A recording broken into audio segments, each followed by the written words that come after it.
स्वागत है आप सभी लोगों का अपने YouTube चैनल स्क्रैच माइंड में। आज के इस वीडियो में मैं आप सभी लोगों को 22 फरवरी 2021 के जितने भी महत्वपूर्ण करंट अफेयर्स के प्रश्न होंगे उन सारे प्रश्न को मैं आप लोगों को बताऊंगा। तो आइए शुरू करते हैं।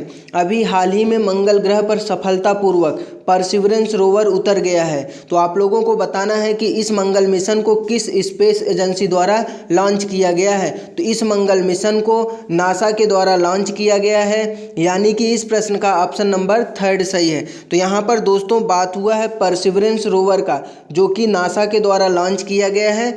इसे सफलतापूर्वक मंगल ग्रह पर लॉन्च कर दिया गया है। तो अब बात कर लेते हैं परसिवरेंस रोवर का मकसद क्या है, क्यों नासा ने इसे भेजा है मंगल ग्रह पर। तो इसके बारे में हम लोग जान लेते हैं।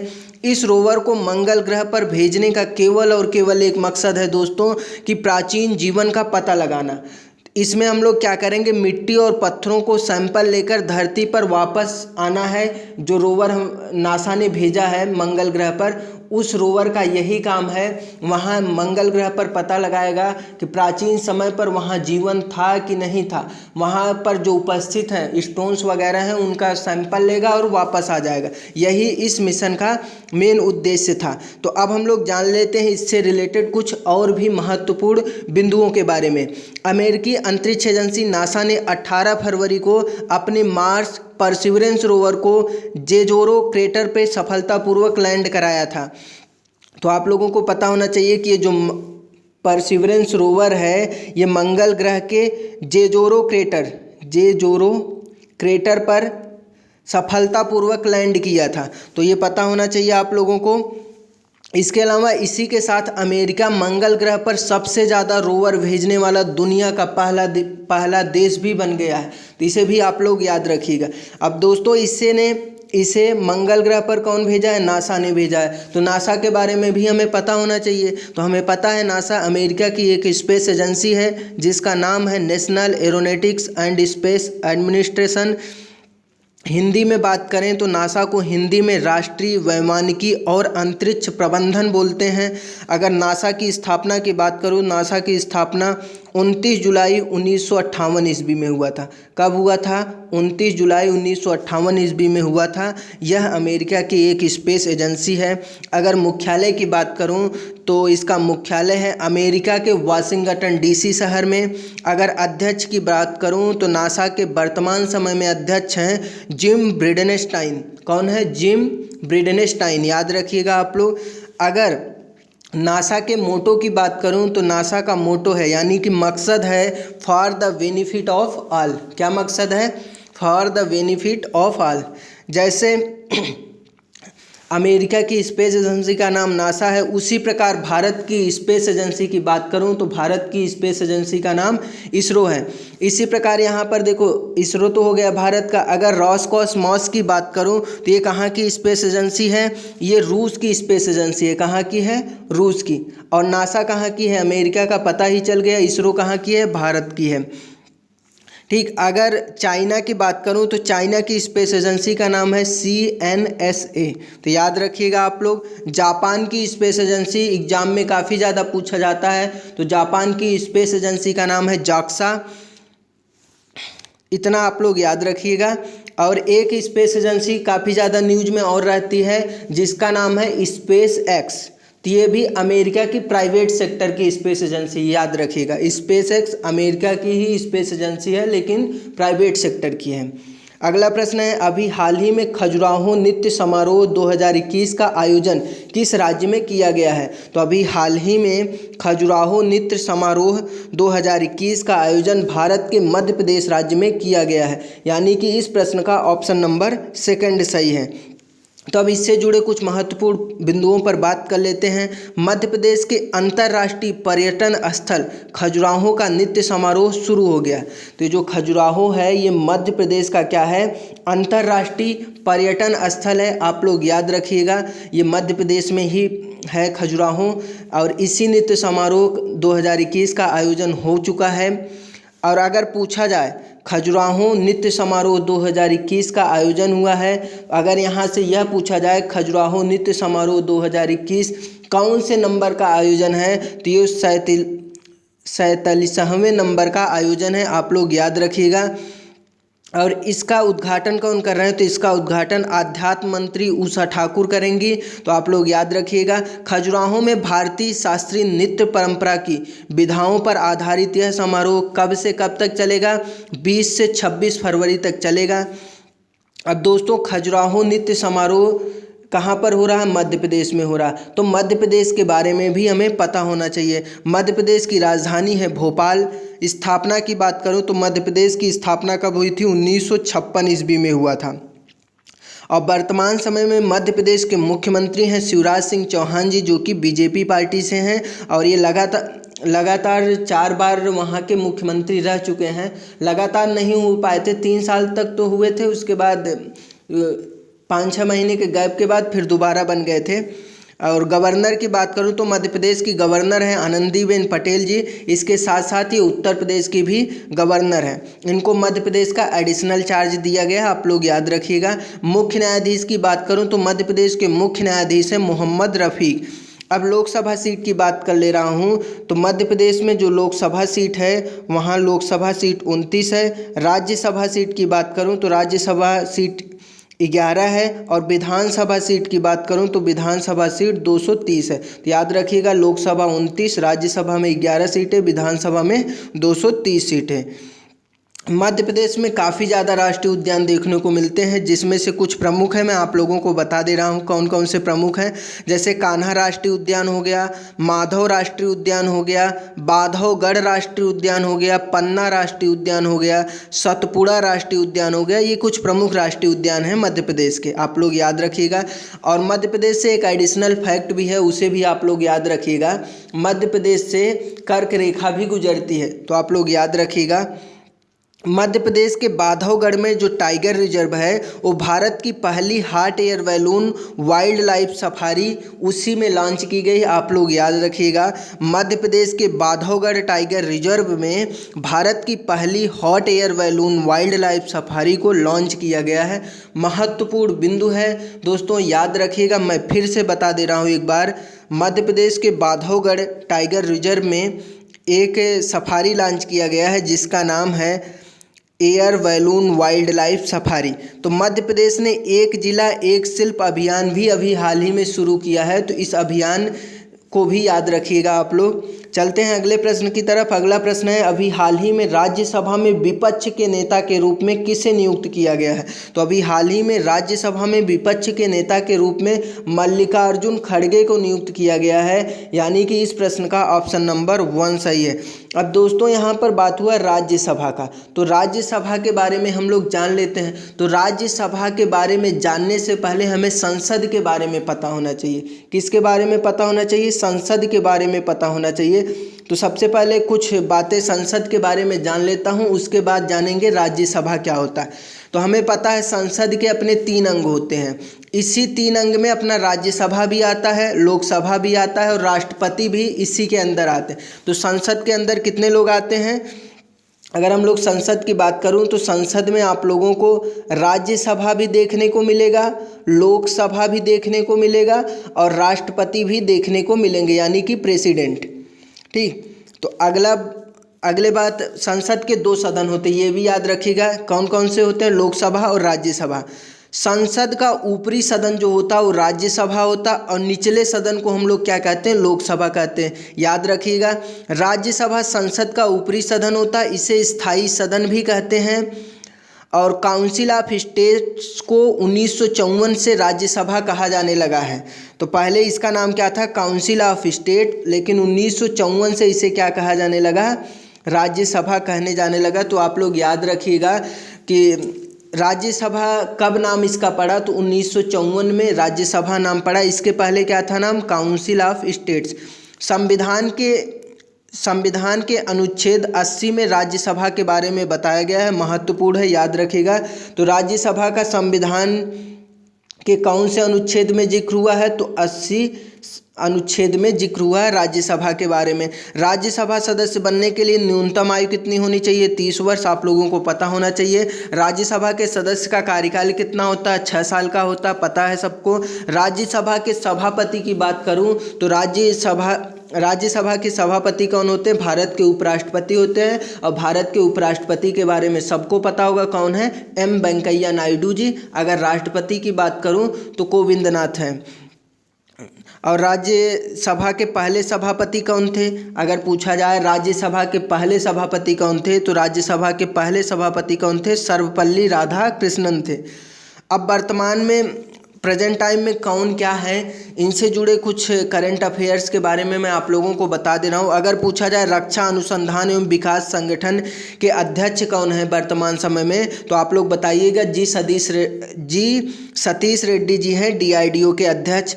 अगर पूछा जाए भारत के वर्तमान में महान्यायवादी यानी कि परीक्षक महालेखा की बात किया जाए, जिसे कैग ऑफ इंडिया भी बोलते हैं, तो कौन है? KK वेणुगोपाल जी। भारतीय रेलवे बोर्ड के अध्यक्ष की बात किया जाए तो भारतीय रेलवे बोर्ड के अध्यक्ष और CEO कौन है? सुनीत शर्मा। महत्वपूर्ण है, इनकी नियुक्ति अभी हाल ही में हुई है, तो आप लोग याद रखिएगा। सुनीत शर्मा भारतीय रेलवे बोर्ड के अध्यक्ष और CEO हैं। कांग्रेस पार्टी के अध्यक्ष की बात करूं तो कांग्रेस पार्टी के अध्यक्ष के बारे में सभी लोग जानते होंगे, कौन है? सोनिया गांधी जी हैं। अगला प्रश्न है, अभी हाल ही में अंतर्राष्ट्रीय मातृभाषा दिवस कब मनाया गया? तो अभी हाल ही में अंतर्राष्ट्रीय मातृभाषा दिवस 21 फरवरी को मनाया गया, यानी कि इस प्रश्न का ऑप्शन नंबर 1 सही है। इस दिवस को मनाने का उद्देश्य क्या है, इसके बारे में भी जान लेता हूँ। तो इस दिवस को मनाने का एक ही उद्देश्य है, जो कि मुख्य उद्देश्य है, विश्व भर में भाषा, सांस्कृतिक विविधता और बहुभाषावाद के बारे में लोगों को जागरूक करना। इस दिवस को मनाने की घोषणा किसके द्वारा की गई थी? संयुक्त राष्ट्र के द्वारा की गई थी। इस दिवस को मनाने की घोषणा संयुक्त राष्ट्र शैक्षिक, वैज्ञानिक एवं सांस्कृतिक संगठन के द्वारा की गई थी। तो आप लोग याद रखिएगा, मातृभाषा दिवस किसके द्वारा इसकी घोषणा की गई थी कि ये मनाया जाएगा 21 फरवरी को? तो जो संस्था थी उसका नाम है संयुक्त राष्ट्र शैक्षिक, वैज्ञानिक एवं सांस्कृतिक संगठन। अगर पूछा जाए अंतर्राष्ट्रीय मातृभाषा दिवस 2021 की थीम क्या है, तो अंतर्राष्ट्रीय मातृभाषा दिवस 2021 की थीम है fostering multilingualism and inclusion in education and society. तो आप लोग याद रखिएगा, fostering multilingualism for inclusion in education and society, याद रखिएगा आप लोग। अगला प्रश्न है, अभी हाल ही में टोक्यो ओलंपिक आयोजन समिति का नया अध्यक्ष किसे नियुक्त किया गया है? तो अभी हाल ही में टोक्यो ओलंपिक आयोजन समिति का नया अध्यक्ष शिको हाशिमोतो को नियुक्त किया गया है, यानी कि इस प्रश्न का ऑप्शन नंबर 1 सही है। तो हाल ही में टोक्यो ओलंपिक आयोजन समिति का अध्यक्ष किसको बनाया गया है? शिको हाशिमोतो को। अब दोस्तों यहाँ पर बात हुआ है ओलंपिक आयोजन, ओलंपिक के बारे में बात हुआ है, तो ओलंपिक के बारे में हमें पता होना चाहिए। विश्व में ओलंपिक खेलों को कौन रेगुलेट कराता है? तो IOC रेगुलेट कराता है, आप लोगों को पता होना चाहिए। तो IOC का पूरा नाम क्या है? International Olympic committee. यही क्या करता है? विश्व में ओलंपिक खेलों को कराता है। अगर IOC की स्थापना की बात करूं तो IOC की स्थापना कब हुई थी? 1894 ईस्वी में 23 जून को। तो याद रखिएगा, अगर पूछा जाए इंटरनेशनल ओलंपिक कमेटी की स्थापना कब हुई थी, तो 23 जून 1894 ईस्वी को हुआ था। अगर मुख्यालय की बात किया जाए तो अंतर्राष्ट्रीय ओलंपिक समिति का मुख्यालय कहाँ पर है? लुसाने, जो कि स्विट्जरलैंड देश में है। अगर अध्यक्ष की बात किया जाए तो अध्यक्ष कौन है? Thomas watch. अगर पूछा जाए IOC के अध्यक्ष कौन है वर्तमान समय में, तो कौन है? थॉमस वाच हैं। और टोक्यो ओलंपिक आयोजन समिति का अध्यक्ष किसे बनाया गया? तो इसे भी याद रखिएगा, शिको हाशिमोतो को बनाया गया है। अगर पूछ लिया जाए ICC के अध्यक्ष कौन है, तो अभी हाल ही में इनकी नियुक्ति हुई है। ICC के अध्यक्ष हैं ग्रेग बर्कले। अगर BCCI के अध्यक्ष के बारे में पूछा जाए तो सभी लोग बता देंगे, सौरभ गांगुली जी हैं। और फीफा के अध्यक्ष के बारे में भी पता होना चाहिए, तो फीफा के अध्यक्ष कौन है? Gianni Infantino. याद रखिएगा क्या है? Gianni Infantino.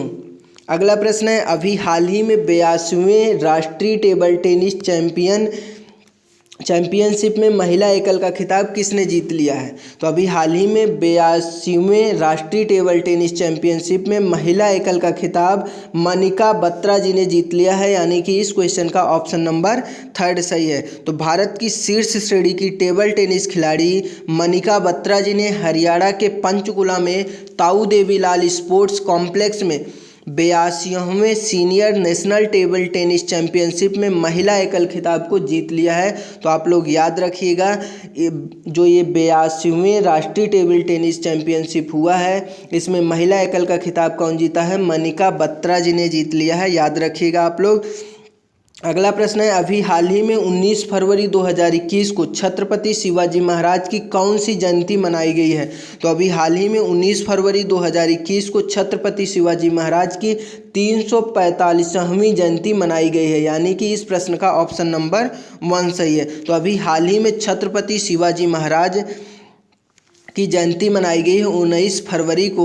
तो अगर पूछा जाए इनका जन्म कब हुआ था, तो इनका जन्म हुआ था 19 फरवरी 1630 ईस्वी को पुणे के शिवनेरी किले में हुआ था। तो याद रखिएगा, इनका जन्म कब हुआ था? 19 फरवरी को हुआ था, तो इसलिए 19 फरवरी को मनाते हैं इनकी जन्मतिथि। और किस सन में हुआ था? 1630 ईस्वी में हुआ था, तो याद रखिएगा आप लोग। और वर्ष 1674 में छत्रपति शिवाजी महाराज ने मराठा साम्राज्य की नींव रखी थी। मोस्ट इम्पॉर्टेंट फैक्ट है, याद रखिएगा। अगर पूछा जाए मराठा समाज की नींव कब रखी गई थी, तो मराठा साम्राज्य की नींव 1674 ईस्वी में रखी गई थी। इतिहास का प्रश्न बन सकता है, याद रखिएगा आप लोग। अगला प्रश्न है, अभी हाल ही में किस भारतीय शहर को tree city of the world 2020 के रूप में मान्यता दी गई है? तो अभी हाल ही में भारतीय शहर को tree city of the world 2020 के रूप में मान्यता दी गई। वह शहर है तेलंगाना का हैदराबाद शहर, याद रखिएगा आप लोग, यानी कि इस प्रश्न का ऑप्शन नंबर 3 सही है। तेलंगाना की राजधानी हैदराबाद को संयुक्त राष्ट्र के खाद्य और कृषि संगठन और आवर डे फाउंडेशन द्वारा शहरी वनों के विकास और रखरखाव की प्रतिबद्धता के लिए 2020 tree city of the world के रूप में मान्यता दी गई। क्यों दिया गया, आप लोगों को पता चल गया। Tree city of the world 2020 के रूप में मान्यता हैदराबाद शहर को दिया गया, इसलिए दिया गया क्योंकि इन्होंने जो शहरी वनों के विकास हैं और उनके रख रखाव के लिए अपनी प्रतिबद्धता को जाहिर की है, इसलिए हैदराबाद को दिया गया है। तो आप लोग याद रखिएगा। मैं आप लोगों को कुछ और पुरस्कार के नाम बता दे रहा हूं, तो आप लोग जो अभी हाल ही में पुरस्कार दिए गए हैं, तो आप लोग इसे माइंड में रिवाइज कर सकते हैं। तो अभी हाल ही में युवा वैज्ञानिक पुरस्कार 2020 से किसे सम्मानित किया गया है? तो शुभ्रा शर्मा को युवा वैज्ञानिक पुरस्कार 2020 से सम्मानित किया गया अभी हाल ही में। एक पुरस्कार और है वार टाइम गैलेट्री अवार्ड से किसे सम्मानित किया गया है? के पलानी स्वामी को सम्मानित किया गया है, आप लोग याद रखिएगा। वार टाइम गैलेट्री अवार्ड से किसे सम्मानित किया गया? के पलानी स्वामी को। अभी हाल ही में सुभाष मुखर्जी मेमोरियल पुरस्कार 2020 से डॉक्टर पिनाकी दत्ता को सम्मानित किया गया। तो कुछ पुरस्कार है, तो आप लोग याद कर सकते हैं इसे भी। अगला प्रश्न है, अभी हाल ही में आईडेक्स और नेवडेक्स 2021 के 15वें संस्करण का आयोजन किस देश में किया गया है? तो अभी हाल ही में आईडेक्स और नावडेक्स 2021 के 15वें संस्करण का आयोजन संयुक्त अरब अमीरात देश में किया गया है, यानी कि इस प्रश्न का ऑप्शन नंबर 3 सही है। तो अब यहाँ पर 2 टर्म आए, एक आया है आईडेक्स और दूसरा आया है नावडेक्स। इसके बारे में हम लोग जान लेते हैं। आईडेक्स के फुल फॉर्म की बात करूँ तो आईडेक्स का फुल फॉर्म है इंटरनेशनल डिफेंस एग्जीबिशन। क्या है? International defence exhibition. अगर नावडेक्स की बात करूँ तो नावडेक्स का फुल फॉर्म है naval defence exhibition. Naval defence exhibition. तो आप लोगों को पता चल गया होगा आईडेक्स और नावडेक्स क्या है, ये शॉर्ट रूप में लिखा गया है, तो आप लोग याद रखिएगा। तो अभी हाल ही में इंटरनेशनल डिफेंस एग्जीबिशन और नेवल डिफेंस एग्जीबिशन के 15वें संस्करण का आयोजन संयुक्त अरब अमीरात देश में किया जा रहा है, तो आप लोग याद रखिएगा। तो अभी हाल ही में भारतीय नौसेना के जहाज प्रलय 20 फरवरी से 25 फरवरी 2021 तक रक्षा प्रदर्शनी यानी कि नेवल डिफेंस एग्जीबिशन और अंतर्राष्ट्रीय रक्षा प्रदर्शनी में भाग लेने के लिए संयुक्त अरब अमीरात आबू धाबी में पहुंच गए हैं, तो आप लोग याद रखिएगा। अब ये आयोजन संयुक्त अरब अमीरात देश में हो रहा है, तो संयुक्त अरब अमीरात देश के बारे में भी हमें पता होना चाहिए। इसको इंग्लिश में यूनाइटेड अरब अमीरात भी बोलते हैं, जो कि एशिया महाद्वीप में स्थित एक देश है। अगर राजधानी की बात करूं तो इसकी राजधानी है अबू धाबी। और करेंसी आप लोग याद रखिएगा, एग्जाम में पूछा जाता है। तो संयुक्त अरब अमीरात की करेंसी क्या है? यूएई दिरहम। राष्ट्रपति कौन है? शेख खलीफा बिन जायद अल नाहयान। एक बार फिर से मैं बता रहा हूँ, आप लोग नोट कर सकते हैं। राष्ट्रपति कौन है? शेख खलीफा बिन जायद अल नाहयान। यूएई के शहर दुबई में एक मुख्यालय भी है, आप लोग याद रखिएगा। आप लोगों को पता भी होगा कौन सा मुख्यालय है। इंटरनेशनल क्रिकेट काउंसिल का मुख्यालय है दुबई में ही, तो आप लोग याद रख सकते हैं। और दुबई से आप लोग एक चीज़ और याद कर सकते हैं, दुबई में आप लोग बुर्ज खलीफा का नाम भी सुने होंगे। तो बुर्ज खलीफा की ऊंचाई कितना है? 829.8 मीटर, जो कि यह यूएई देश के दुबई शहर में स्थित है और दुनिया की सबसे ऊंची इमारत है, इसीलिए इसका नाम याद रखिएगा आप लोग। अगर पूछा जाए इसकी ऊंचाई कितना है, तो इसकी ऊंचाई है 829.9 मीटर, और इसका नाम क्या है? बुर्ज खलीफा, जो कि यूएई के दुबई शहर में है। अगला प्रश्न है, अभी हाल ही में आस्को सूत्र पुस्तक लॉन्च हुई है। कौन सी पुस्तक लॉन्च हुई है? अशोका असूत्र। क्या है? अशोका असूत्र पुस्तक लॉन्च हुई है। तो आप लोगों को बताना है कि यह पुस्तक किसने लिखी है। तो यह पुस्तक इरविन एलन सीली के द्वारा लिखी गई है, यानी कि इस प्रश्न का ऑप्शन नंबर 1 सही है। आप लोग याद रख सकते हैं, अशोका असूत्रा नामक पुस्तक लॉन्च हुई है और इसके राइटर हैं इरविन एलन सीली। तो अभी हाल ही में कुछ और पुस्तक भी लिखी गई हैं, तो उनके राइटर के बारे में मैं आप लोगों को बता दे रहा हूँ, आप लोग रिमाइंड कर सकते हैं अपने माइंड में। सीक्रेट लैंड ऑफ क्रिएटर्स पुस्तक को किसने लॉन्च किया है? तो सीक्रेट लैंड ऑफ क्रिएटर पुस्तक को कैरोलिन यगाका ने लिखा है। किसने लिखा है? कैरोलिन यगाका। पुस्तक का नाम है सीक्रेट लैंड ऑफ क्रिएटर्स। इसके अलावा द कुली ग्रेट वार पुस्तक को राधिका सिन्हा ने लिखा है अभी हाल ही में, तो आप लोग याद रखिएगा इसे भी। द कुली ग्रेट वार पुस्तक को राधिका सिन्हा ने लिखा है अभी हाल ही में। Yoga also for the goldless, yoga also for the goldless पुस्तक को श्री एम ने लिखा है, ये भी याद रखिएगा आप लोग। अगला प्रश्न आप लोगों के लिए है, प्रश्न है, हाल ही में विश्व सामाजिक न्याय दिवस कब मनाया गया? अगर इसका आंसर आप लोगों को पता है तो कमेंट बॉक्स में ज़रूर दीजिएगा। अगर वीडियो आप लोगों को पसंद आ रहा हो तो अपने दोस्तों के साथ भी शेयर कर सकते हैं। Thank you for watching and listening this video.